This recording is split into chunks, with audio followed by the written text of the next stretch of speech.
கர்க சம்ஹிதை விஞ்ஞான காண்டத்தின் முதல் அத்தியாயம். துவாரகைக்கு வேதவியாசரின் வருகையும் உக்ரசேனரால் அவருக்கு அளிக்கப்பட்ட வரவேற்பும். பகுலாஸ்வ மன்னர் கூறினார், முனிவரே, சந்திர பகவானான பகவான் ஸ்ரீ கிருஷ்ணரின் பக்தி தொண்டின் மார்க்கத்தை எனக்கு விவரியுங்கள்.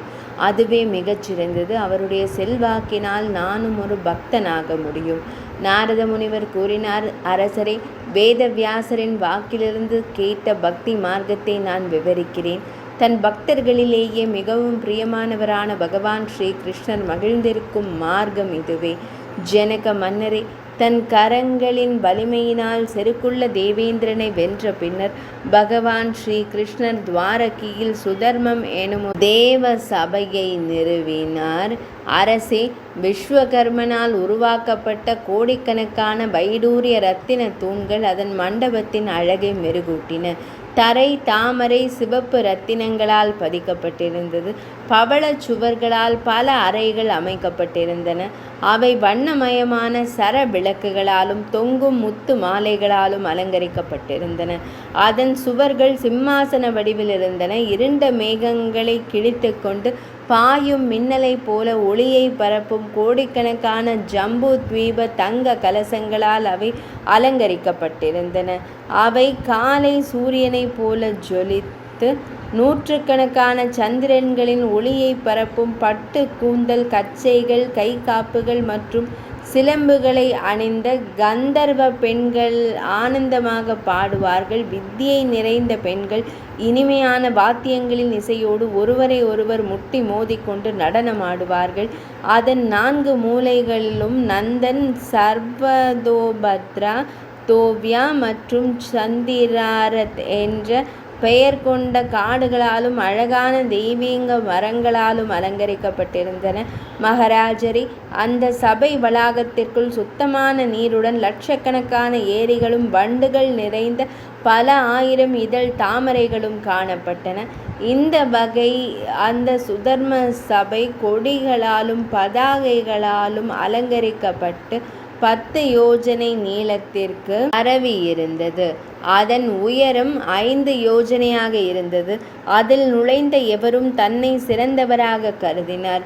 அங்கு அரியணையை அடைந்த எவரும் தானே தேவேந்திரன் என்று கற்பனை செய்ய தொடங்கினார். 3 உலகங்களின் ஞான குணங்கள் அனைத்தும் அந்த நபரின் உடலில் குடிகொள்கின்றன.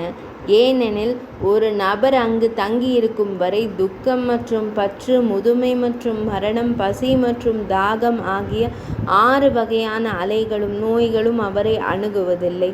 மகாராஜா, அங்கு எவ்வளவு அதிகமான மக்கள் நுழைகிறார்களோ அந்த அளவிற்கு அந்த சபை அதன் செல்வாக்குடன் பெரிதாக தோன்றுகிறது.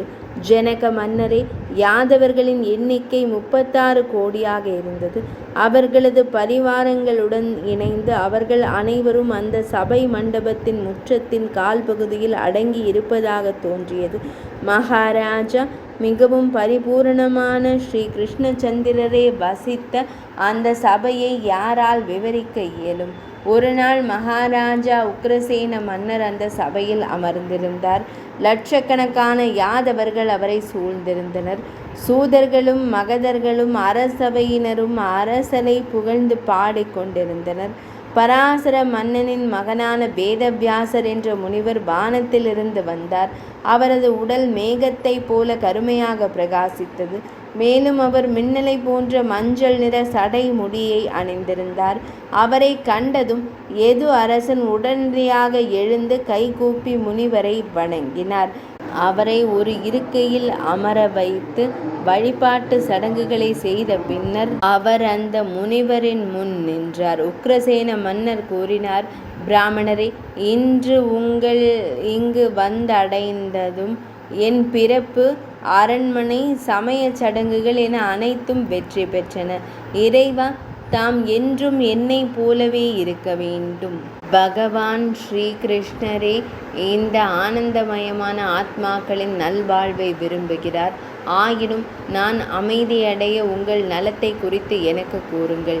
இறைவா, உங்களை போன்ற மகான்கள் எங்கு சென்றாலும் உலகியல் மற்றும் ஆன்மீக சாதனைகள் இரண்டும் அங்கே எப்போதும் இருக்கின்றன. வியாச முனிவரே, மகான்கள் ஒரு கணம் எங்கு வசித்தாலும் அங்கே ஹரி பகவானே வசிக்கிறார். பகவான் ஸ்ரீஹரி அங்கு நீக்கமர நிறைந்திருக்கிறார். பிரம்மதேவரே, அப்படியென்றால் உலகியல் குணங்களை குறித்த கேள்வி என்ன? முனிவரே, துவாரகை ராஜ்யத்தை எனக்கு பெற்று தந்த எனது முந்தைய பிறவியில் நான் செய்த நற்பண்பு அல்லது தியாகம் என்ன? இது மட்டுமல்ல, உங்களை போன்ற மகா பிராமண தேவர்கள் தினமும் என் அரண்மனைகளுக்கு வருகிறார்கள். இதிலிருந்து நான் சந்தேகத்திற்கிடமின்றி மாபெரும் நற்பண்பை செய்துள்ளேன் என்று ஊகிக்கிறேன். வியாசமாமுனிவர் கூறினார், மகாராஜரே, நீங்கள் ஆசீர்வதிக்கப்பட்டவர் மற்றும் உமது தூய பக்திக்கும் நன்றி. அரசரே, உமது முந்தைய பிறவியில் தாம் பெரும் புண்ணியத்தை செய்தீர். அரசரே, உமது பெயர் மருத்தன். மனதில் எந்த ஆசையுமின்றி விஸ்வஜித் எனும் யாகத்தை செய்தீர். ஸ்ரீஹரி பகவான் அதனால் மகிழ்ந்தார். உமது தன்னலமற்ற தன்மையே இந்த உன்னதமான பாக்கியத்தை உமக்கு அளித்துள்ளது. பகவான் ஸ்ரீ கிருஷ்ணச்சந்திரரே மிகவும் பரிபூர்ணமான பகவான் ஸ்ரீஹரி பெருமான் ஆவார். எல்லையற்ற பிரபஞ்சம் அவருக்கு கீழ் உள்ளது. மேலும் அவரே பரம புருஷனான கோலோகத்தின் அதிபதி. அவர்கள் உன்னத சுதந்திரத்துடன் இருந்தாலும் பக்திக்கு உட்பட்டு தமது மாளிகைகளில் வசிக்கிறார்கள். எது மகாராஜ், எதுகுல மக்களின் அரசரே, இது மிகவும் விசித்திரமான விஷயம். கடவுள் ஜபம் செய்பவர்களுக்கு முக்தியை அளிக்கிறார்.